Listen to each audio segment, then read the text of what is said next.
Bueno, en esta oportunidad vamos a hablar sobre inversión de función lineal en variable compleja. Anteriormente les había hablado sobre qué era una función en variable compleja. Les había dicho que pues una función en variable compleja en sí es la transformación de un contorno, una serie de elementos, ¿sí? Es decir, yo puedo venir a ubicar elementos complejos, números complejos, de tal forma que les pueda hacer entonces una transformación a esos números complejos. Es decir, aquí yo puedo tener números complejos, es decir, puntos como tal ubicados en el plano complejo, es decir, real, y aquí tenemos la parte imaginaria, y a ello le podemos hacer entonces la transformación. O bien, pues algunos se preguntarán qué es un contorno abierto, qué es un contorno cerrado. Entonces, curvas o rectas serían contornos cerrados y tenemos también el tipo de nuestros contornos. Ahí tenemos entonces los dos contornos, contornos abiertos y contornos cerrados. ¿Listo? Esos son los contornos que más adelante vamos a empezarle a hacerle la transformación mediante funciones. En este caso, entonces, esos contornos se transforman mediante una función f en otro plano complejo, bien sea en puntos, para nuestro primer caso, otro tipo de contornos, bien sea para los contornos abiertos, o para los contornos cerrados o los contornos de Gauss, también nos estaría generando transformaciones. Eso fue lo primero que hicimos. En este caso, ¿qué tenemos que hacer? Pues vamos a hablar sobre lo que es la inversión de una función en variable compleja. Nos dice que es un proceso por el cual pues nosotros vamos a calcularle el inverso, bien sea de un elemento o de un conjunto de elementos en contornos cerrados y abiertos, que son los que les estoy representando acá, mediante entonces una transformación. Entonces nosotros tenemos que una transformación f de z es igual a una componente real que va a estar compuesto por elementos x y y, una componente imaginaria que también va a estar compuesto por elementos x y y. Estas serían funciones en dos variables independientes. Entendamos estas funciones como funciones multivariadas. Entonces lo que nos dice es que la inversión, ¿qué va a hacer? Pues va a ser el proceso por el cual nosotros vamos a calcular f a la menos 1, es decir, tenemos que ir a calcular la función inversa de la componente real y la función inversa de la componente imaginaria. Eso lo vamos a hacer con el siguiente ejemplo. Acá tenemos entonces un ejemplo. Nos dicen hallar la inversión de las siguientes funciones en variable compleja, bien sea para la función f, que es una función lineal, como vemos, vamos a hallar el f a la menos 1 y también se lo vamos a calcular a la función g, que también es una función lineal, por medio de g a la menos 1. Entonces ese es el proceso con el cual vamos nosotros a iniciar. Aquí tenemos entonces el ejemplo. Tengo acá nuestras funciones. Entonces tengo esta función que es la función f. Entonces aquí voy a iniciar ese procedimiento. Tengo nuestra función f en términos de z, que es igual a 1 menos 2i más 3z. La voy a pasar a términos de x y y, entonces la reescribo como una función x más y, que es igual a 1 menos 2i más 3 veces el valor de z. Ya sabemos que z en su forma binomial lo estamos trabajando como x más y. Hacemos las operaciones algebraicas. Sería 1 menos 2i más 3x más 3y. Cuando trabajamos procesos algebraicos les había comentado que pues separábamos parte real, parte imaginaria. En este caso sería 3x más 1, parte real. La parte imaginaria sería más, voy a factorizar de una vez el i, que sería 3y menos 2. Ahora, como estamos trabajando funciones, pues yo tengo que dar las componentes. Entonces tengo que asociar aquí mi componente real. Entonces mi componente real es u, que es una componente x, y, que en este caso es igual a 3x más 1. Mi componente imaginaria, que es mi componente v, en términos de x, y, es igual a 3y menos 2. Ahora, para calcular la inversa de esas componentes, nosotros pues acudimos a lo que conocemos de cálculo diferencial, asocio una letra a cada una de las componentes, es decir, esto, normalmente le asocia uno una S, entonces digo que S va a ser igual a 3x más 1, y a la imaginaria le asocio T, entonces T va a ser igual a 3y menos 2. Vamos a hacer el despeje en cada una de esas dos ecuaciones, de x para la real y de y para la imaginaria. Entonces voy a hago esas operaciones. Entonces esto sería que s menos 1 sobre 3 es igual a x. En este caso tenemos que t más 2 sobre 3 es igual a y. Ahora bien, nuestra componente inversa real sería el u a la menos 1 en términos de x y y va a ser igual. Esto sería x menos 1 sobre 3 y la componente inversa imaginaria, la v a la menos 1, es entonces la función y más 2 sobre 3. Ahora, como tenemos que ir a calcular la función f a la menos 1, entonces lo que yo voy a escribir aquí es que f a la menos 1 va a ser igual a u a la menos 1 en términos de x, y, más la imaginaria que sería la componente v en términos de x, y, esa también es inversa. Y ubicamos entonces lo que nos dio. Esto va a ser igual. Tenemos que esto es 1/3 en x menos 1/3. Las imaginarias sería entonces más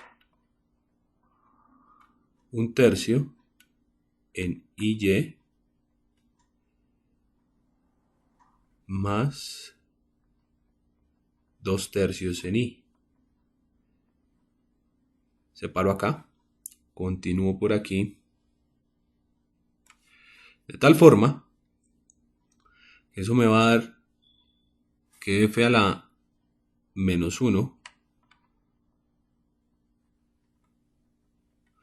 en términos de z, porque es la función que tengo que buscar en términos de z, va a ser igual. Entonces asocio el x y el y. 1/3 es factor común de x más y, que es lo que tenemos entonces en el paso anterior. Estoy asociando estos dos elementos que tienen la misma constante, porque tengo que expresarlo en términos de z. Y las constantes independientes, esas constantes que tenemos, que sería la real, que sería menos 1/3 más 2/3 en y. Entonces, nuestra función inversa f sería 1/3 z menos 1/3 como parte real, constante independiente, más 2/3 en y. Esta sería nuestra función inversa en f. Era la que estábamos buscando.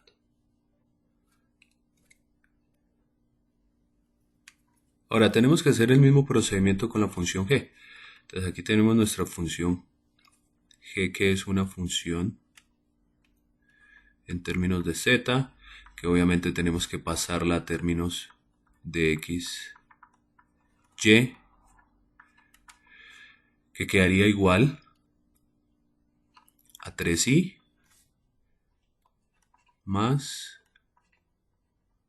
un cuarto en z. Esa sería la inicial. Vamos a transformar z, nos quedaría 3i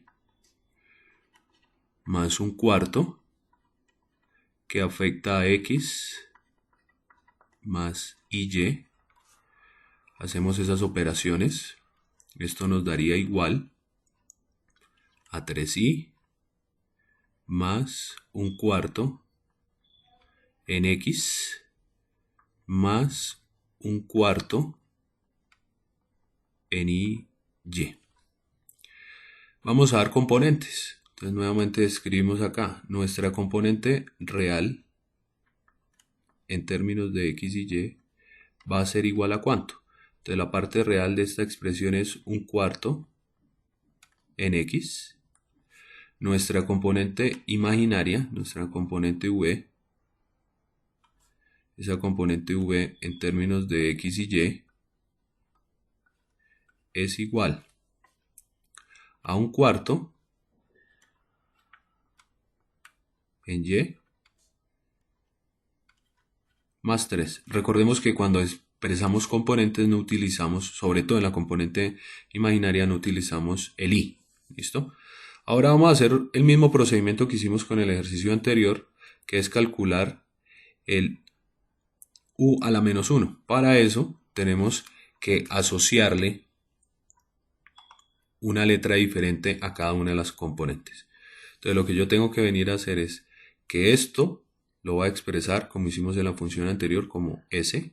Entonces s es igual a un cuarto en x.